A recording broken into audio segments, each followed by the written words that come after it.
Wakorintho wa kwanza 2:15.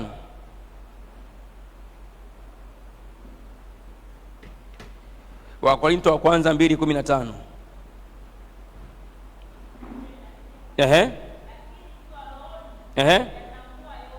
Lakini mtu wa rohoni huyatambua yote, wala yeye hatambuliwi na mtu. Lakini mtu wa rohoni huyatambua yote, lakini mtu wa rohoni huyatambua yote, wala yeye mwenyewe hatambuliwi na mtu. Nao anasema lakini mtu wa rohoni. Kwa hiyo ninaposema vitu vinasikia sauti, hasa sauti za watu wa rohoni, nadhani mnanielewa sasa Mtu wa rohoni ni mtu gani? Ni mtu anayeishi kwa misingi ya Kristo, ya kumwamini Kristo. Anaishi kwa imani, anaishi akilifuata neno, anaishi maisha ya imani. Hao ndio watu wa rohoni, watu ambao wanadumu katika neema ya Kristo, watu ambao wanadumu katika fundisho la Kristo, watu ambao wamefanyika kwa wanafunzi wa Kristo. Hao ndio watu wa rohoni.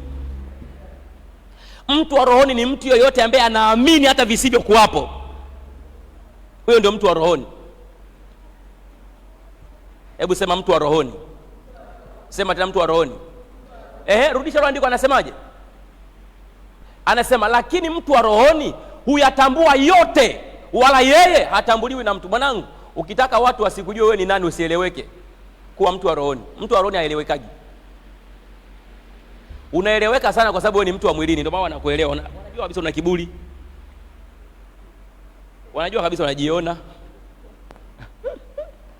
kwa sababu wewe ni mtu wa wapi? Mwilini. Lakini ukiwa mtu wa rohoni, wakiangalia kwa mbali ni kama una kiburi, wakikusogelea hauna kiburi.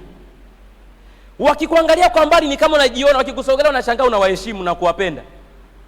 Wakikuangalia ni kama unalogeka vile, wakienda kwa mganga, mganga anasema don't touch him, halogeki yule. Wakikuangalia ni kama vile unaumwa, wakikusogelea ni mzima wa afya. Mtu wa rohoni hatambuliki na mtu, ila yeye huyatambua yote.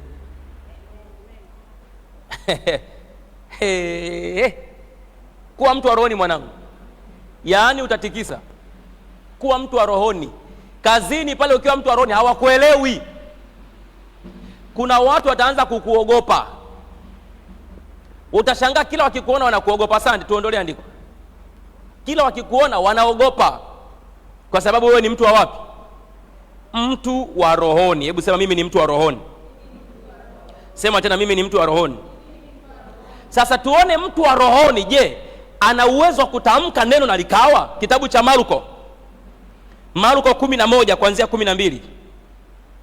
Marko sura ya 11 kuanzia mstari wa 12. Tuone mtu wa rohoni sasa, je, ana uwezo wa kutamka neno na likawa? Marko sura ya 11 kuanzia mstari wa 12. Tusome 1 2 3, anasemaje? Hata asubuhi yake alipotoka Bethania aliona njaa. Akaona kwa mbali mtini wenye majani. Akaenda ili labda aone kitu juu yake. Alipofikiria hakuona kitu ila majani, maana sio wakati wa tini.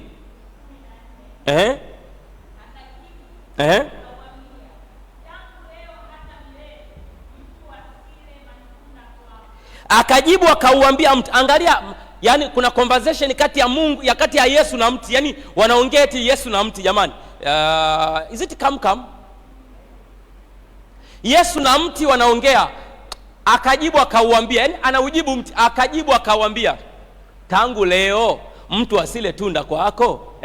Anasema hivi, akajibu akauambia. Yani na maana mtu ulimsemesha. Huwezi kujibu kisicho kusemesha, si ndio?